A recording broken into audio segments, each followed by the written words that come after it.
ഇത് page number 67 first ക്വസ്റ്റ്യനാണ്. Question ഇതാണ്: 27 students of a class got A+ in maths. They form 3/4 of the entire class. How many students are there in the class?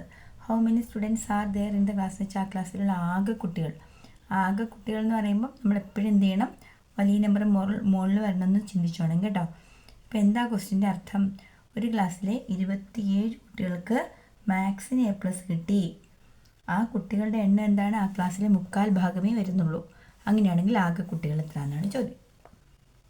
Number of students got A+ in maths എന്ന് പറയുന്നത് 27 കുട്ടികളാണ് കേട്ടോ.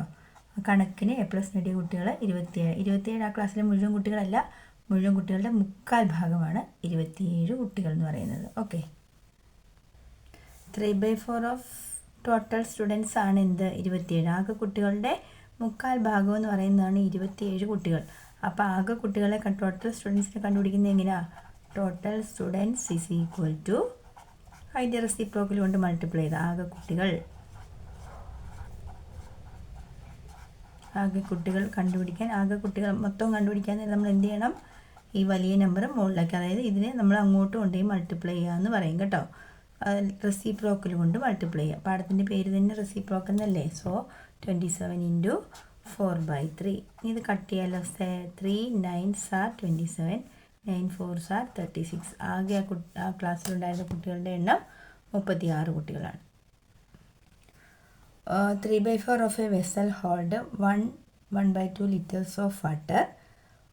What is the capacity of the vessel in liters if it is completely filled with water? ഒരു പാത്രത്തിൻ്റെ 3/4 ഭാഗം വെള്ളം ഒഴിച്ചപ്പോൾ അത് ആകെ എത്രയുണ്ട്? 1 ലിറ്റർ ഉണ്ട് എങ്കിൽ what is the capacity of the vessel in litres if it is completely filled with water? നിറച്ച് വെള്ളം ഒഴിക്കുകയാണെങ്കിൽ ആകെ അതിനകത്ത് കൊള്ളുന്ന വെള്ളത്തിൻ്റെ അളവാണ് ചോദിച്ചിരിക്കുന്നത്.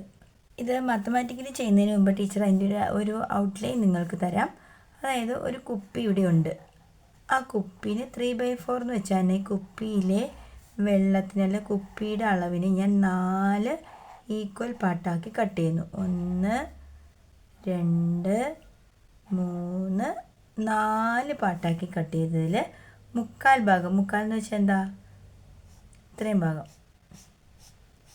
ഇത്രയും ഭാഗം വെള്ളം ഒഴിച്ചപ്പോൾ അത് എത്ര ലിറ്റർ ഉണ്ടെന്ന് പറഞ്ഞ് 1.5 ലിറ്റർ ഉണ്ടെങ്കിൽ ഈ കുപ്പി നിറയാൻ എത്ര? അപ്പോൾ നിങ്ങൾ നോക്കുക, ഇത് ഓരോ പാർട്ടിലും ഇതൊരു പാർട്ട്, ഇതൊരു പാർട്ടിൽ 3 പാർട്ടിലും കൂടെ 1.5 വേണമെങ്കിൽ ഓരോന്നിലും 1/2 ലിറ്റർ അല്ലേ? എങ്കിലും ഇത് 1.5 ആവുന്നേ. അപ്പോൾ ഇതുകൂടെ നിറയാൻ എത്ര വേണം? 1/2 ലിറ്റർ. അപ്പോൾ capacity of the water vessel എന്ന് പറയുന്നത് 1/2 1 2 ലിറ്റർ. ഇത്രയേ ഉള്ളൂ പ്രോബ്ലം ശരിക്കും പറഞ്ഞാൽ. നമ്മൾ പ്രോബ്ലമായിട്ട് ചെയ്യുമ്പോൾ എന്താ? കപ്പാസിറ്റി ഓഫ് എ വാട്ടർ കണ്ടുപിടിക്കാൻ എന്ത് ചെയ്യണം? കപ്പാസിറ്റി ഓഫ് വെസൽ, അതായത് ഫുൾ അളവ് കണ്ടുപിടിക്കാൻ നേരം നമ്മൾ എന്ത് ചെയ്യണം? 3/4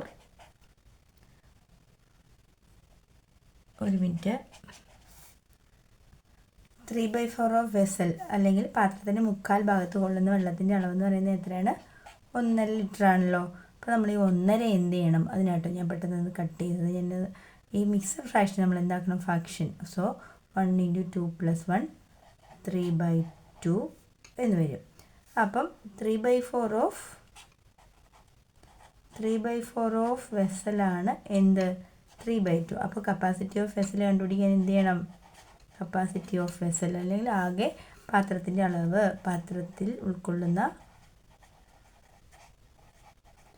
പാത്രത്തിൻ്റെ അളവ് എന്ന് പറഞ്ഞാൽ 3/2നെ എന്ത് ചെയ്താൽ മതി? ഈ പുള്ളിക്കാരൻ്റെ റെസിപ്രോക്കൽ കൊണ്ട് മൾട്ടിപ്ലൈ ചെയ്താൽ മതി.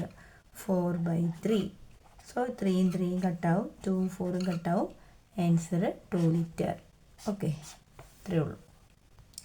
ഇവിടെ 4ാമത്തെ ചോദ്യം: 2 of the 3 ribbons of the same length and half of the third ribbon were placed end to end. It came to 1 meter. What is the length of a ribbon in centimeters? അതായത് ഒരേ നീളമുള്ള 2 റിബണുകൾ നമ്മൾ ഒന്നിച്ച് ചേർത്ത് കെട്ടി. Half of the third ribbon were placed end to end. പിന്നെ ഒരു റിബണിൻ്റെ പകുതിയും കൂടെ അതിൻ്റെ 3ാമതായിട്ട് നമ്മൾ ചേർത്ത് കിട്ടി. അപ്പോൾ ആകെ എത്ര നീളമായി? 1 മീറ്റർ ആയി എങ്കിൽ what is the length of the ribbon in centimetre? ആ റിബണിൻ്റെ നീളത്തിനെ നമ്മൾ സെൻറ്റിമീറ്ററിലേക്ക് എഴുതണം. മലയാളം മീഡിയം കുട്ടികൾ മലയാളത്തിന് ടെക്സ്റ്റ് ഉണ്ടെങ്കിൽ അതുകൂടെ എടുത്ത് കയ്യിൽ വെച്ചിട്ട് വേണം കേട്ടോ ക്ലാസ് കാണാനിരിക്കാൻ. ടീച്ചർ ഡെയിലി മലയാളത്തിന് ടെക്സ്റ്റ് ഇല്ലാത്ത. ഇവിടെ ഒരേ നീളമുള്ള 3 റിബണുണ്ട്. ഈ ഒരു റിബൺ, വീണ്ടും അതേ നീളമുള്ള വേറൊരു റിബൺ, അതേ നീളമുള്ള ഒരു റിബണിൻ്റെ പകുതിയും കൂടെ ഇത്രയും ചേർത്തപ്പോഴത്തേക്ക് എത്രയായി എന്നാണ് പറയുന്നത്? 1 മീറ്ററായി. എങ്കിൽ ഈ ഒരു റിബണിൻ്റെ നീളമാണ് ചോദിച്ചിരിക്കുന്നത്. അതും എങ്ങനെ? സെൻറ്റിമീറ്ററിൽ. അപ്പം ഈ നീളത്തിന് നമുക്ക് 1 എന്ന് സങ്കല്പിക്കാം. ഇത് ഒരെണ്ണം, ഇത് അടുത്തത് 1, അടുത്തത് ഹാഫ്. ഇത്രയും ചേരുമ്പോഴാണല്ലോ 1 മീറ്റർ എന്ന് വെച്ചാൽ 100 സെൻറ്റിമീറ്ററാണ്. നമുക്ക് ഉത്തരം സെൻറ്റിമീറ്ററിൽ വേണ്ടതുകൊണ്ട് ടീച്ചർ സെൻറ്റിമീറ്ററിൽ എഴുതി. അപ്പോൾ ആകെ നീളമാണ് നമുക്കിവിടെ കൊടുത്തിരിക്കുന്നത്. ഈ ഒരു പീസിൻ്റെ നമുക്ക് ഇതൊന്ന് ആഡ് ചെയ്യാം. 1 + 1 2 + ½ = 100 സെൻറ്റിമീറ്റർ. ഏതിൻ്റെ? ടോട്ടലിൻ്റെ കേട്ടോ. 2 + 1/2 എന്ന് വെച്ചാൽ 2.5 അല്ലേ? 2 1/2 ദാറ്റ് മീൻസ് 5/2 എന്ന് എഴുതാമല്ലോ. 5/2 of total length.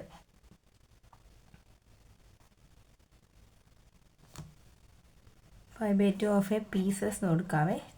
Pieces = 100 centimetre ആണ്. അപ്പോൾ 1 പീസിൻ്റെ ലെങ്ത് എത്ര? അത് ഒരു കഷണത്തിൻ്റെ നീളം അല്ലെങ്കിൽ ഒരു റിബണിൻ്റെ നീളം. ഒരു റിബണിൻ്റെ നീളം. അപ്പോൾ ഒരു റിബണിന് വരുമ്പോൾ 100 × ഇതിൻ്റെ റെസിപ്രോക്കൽ എടുക്കുമ്പോൾ 2/4. ഒരു റിബൺ എന്ന് പറഞ്ഞാൽ കുറവല്ലേ ഉള്ളൂ. നമ്മൾ ഫുൾ എടുക്കുമ്പോഴാണ് കേട്ടോ റെസിപ്രോക്കലിന് മുകൾ വലിയ നമ്പർ വരുന്നത്. ഇവിടെ താഴെ ചെറിയ നമ്പർ വരുള്ളൂ. സോ കട്ട് ചെയ്തപ്പോൾ 5-നകത്ത് 10 2 20 2 40. ശരിയല്ലേ? ഇത് 40, ഇത് 40, ഇതിൻ്റെ പകുതി എത്ര? 20. 40 40 80 20 100. കണ്ടോ നമ്മുടെ കണക്ക് ശരിയല്ലേ? അപ്പം ഇങ്ങനെ വേണം നമ്മൾ ചെയ്തെടുക്കാൻ.